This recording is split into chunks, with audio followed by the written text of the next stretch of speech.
आउज़ुबिल्लाहिमिनश्शैतानिर्रजीम बिस्मिल्लाहिर्रहमानिर्रहीम रब्बि यस्सिर वला तुअस्सिर वतम्मिम बिल खैरि व बिका नस्तईन रब्बि इश्रह ली सदरी व यस्सिर ली अमरी वाहलुल उक़दतम मिन लिसानी यफ़क़हू क़ौली वजल्ली वज़ीरम मिन अहली।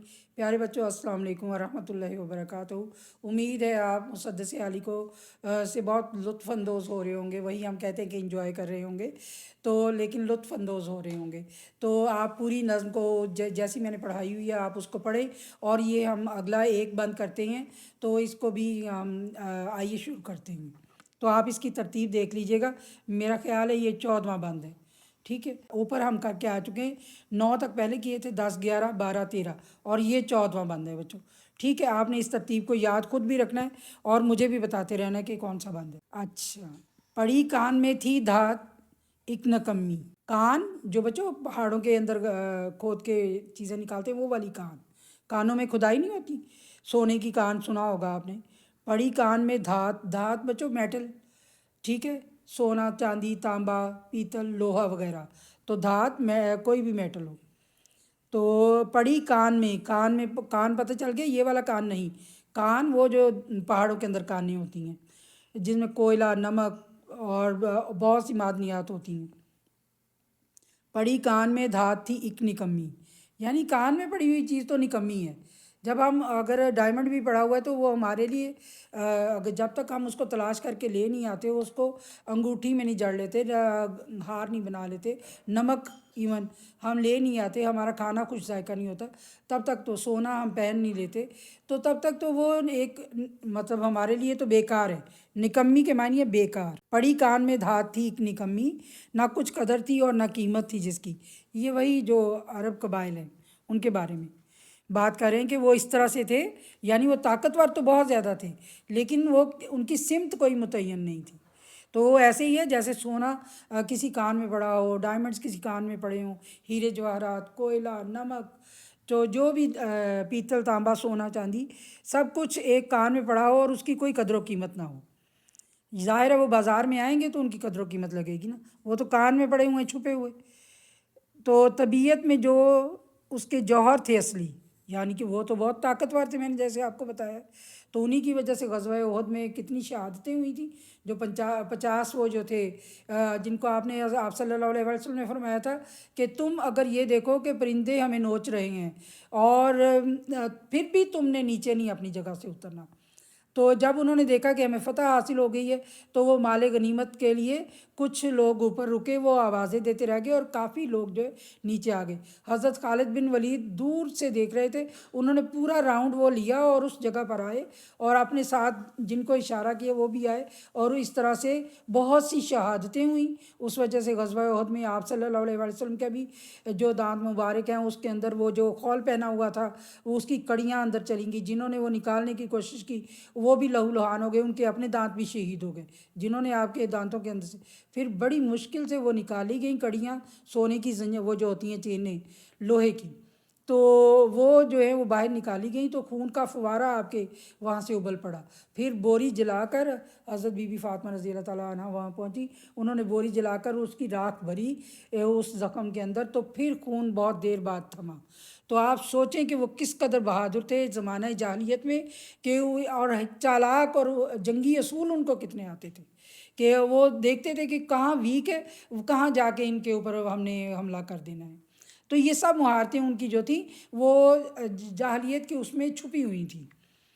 तो तबीयत में जो जौहर थे असली, हुए सब थे मिट्टी में मिलकर वो मिट्टी, यानी वो बेकार थे, वो इंसानियत के काम नहीं आ रहे थे, वो और इंसानियत को तबाह कर रहे थे। पै था सब इल्म क़ज़ा व क़दर में, पै था सब्त, सब्त साबित हुआ हुआ, छुपा हुआ, यानी अल्लाह ताला के पास एक लिखा हुआ इल्म क़ज़ा व क़दर में। क़ज़ा व क़दर तकदीर का लिखा जाना, तकदीर में ये एक लिखी हुई बात थी कि बन जाएगी वो तिला एक नज़र में, कि वो सब सोना बन जाएंगी एक नज़र में।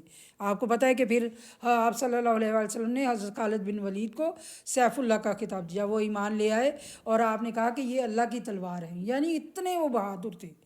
तो आप उनका पढ़िए जो उनकी फतूहात हैं तो आपको पता चलेगा, उनकी तारीख़ पढ़िए तो आपको पता चलेगा कि कैसे कैसे बहादुर थे। پے تھا ثبت علم قضاء و قدر میں کہ بن جائے گی وہ طلا ایک نظر میں۔ کان میں جو دھات پڑی ہوئی تھی وہ اللہ تعالیٰ نے لکھ دیا تھا تقدیر میں کہ وہ سونا بن جائے گی۔ طلائی زیورات سنا ہوگا نا، طلا ہے سونا، ٹھیک ہے۔ وہ فخر عرب زیب محراب و ممبر، تمام اہل مکہ کو ہمراہ لے کر، یعنی آپ صلی اللہ علیہ وسلم جو محراب جو ہے، جو مسجد کی محراب ہوتی ہے، اس کے آپ فخر ہیں، اور ممبر کو زینت دینے والے ہیں۔ یعنی ممبر جو ہے وہ سج جاتا ہے، صرف ممبر بنا ہی آپ کے بیٹھنے کی وجہ سے ممبر کو زینت ملی، تو فخر ہے عرب کا۔ آپ صلی اللہ علیہ وسلم سب سے بڑا عرب کو اگر کوئی فخر ہے، جو پہلے تو وہ اپنے قبائل پر فخر کرتے تھے نا زمانے جاہلیت میں، اب عرب کا جو فخر ہے وہ حضرت محمد مصطفیٰ صلی اللہ علیہ وآلہ وسلم ہے۔ وہ فخر عرب زیب محراب و ممبر، یعنی محراب اور ممبر کی زینت، تمام اہل مکہ کو ہمراہ لے کر۔ آپ صلی اللہ علیہ وسلم نے جب حکم ہوا کہ اپنے اہل خانہ کو دعوت دیجیے اسلام کی، تو آپ نے اپنے اہل خانہ کو جمع کیا، اہل مکہ کو۔ 10 تو آپ کے چچا تھے، تو آپ سوچیں کہ آپ کا خاندان کتنا بڑا تھا، تو وہ سارے اہل مکہ تھے، تو اور بھی سردار جو مکہ کے ہیں۔ گیا ایک دن حسب فرمان داور، اللہ تعالیٰ نے حکم دیا کہ ان کو بلاؤ، تو وہ اہل مکہ کو لے کر آپ صلی اللہ علیہ وآلہ وسلم جو فخر عرب زیب محراب و ممبر ہیں، یعنی عرب کا سب سے بڑا فخر بن چکے ہیں، وہ ایک دن تمام اہل مکہ کو لے کر اللہ تعالیٰ کے حکم سے سوئے دشت اور چڑھ کے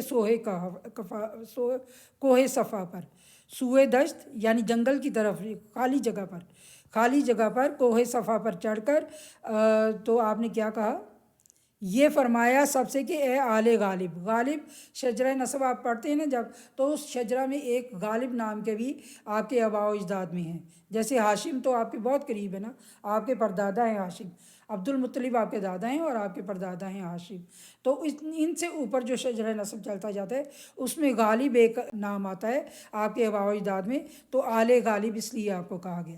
آل ہاشم بھی کہا جاتا ہے، تو آل غالب دور سے جو آپ کے باپ دادا کے آباء و اجداد ہیں ان سے آپ کو ملایا گیا، یہ کہ اے غالب کی اولاد، سارے اہل مکہ جو مختلف، پھر آگے سے ان کی شاخیں آل غالب سے مختلف شاخیں نکلتی ہیں، بنو امیہ، بنو ہاشم، اس طرح کے بہت سے آپ نے سنے ہوں گے۔